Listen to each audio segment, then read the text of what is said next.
سریزه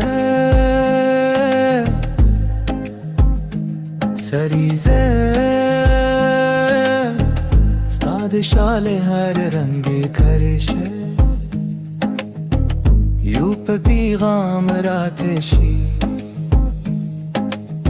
چه بل سوکریه نالولی خوزم از پره پایی بی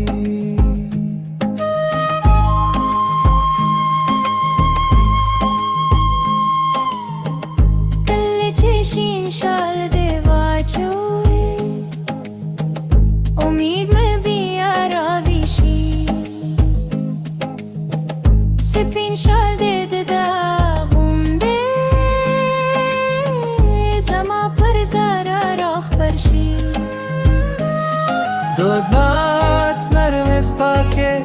ستا اشاره را ورسه بی زمان بمین جبه لسی ترگونا را پلگی کو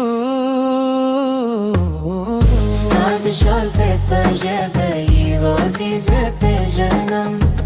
گنگونو په اشارو ستا هر راز لولم ملك شتى نخبر نكومنش بابلي زمود من دنیا دا خاموشه کی صدا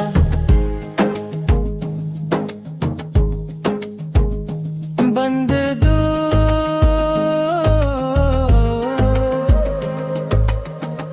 پکل کے ہر سو کرزے خوراز مپاد پاتے ہوئے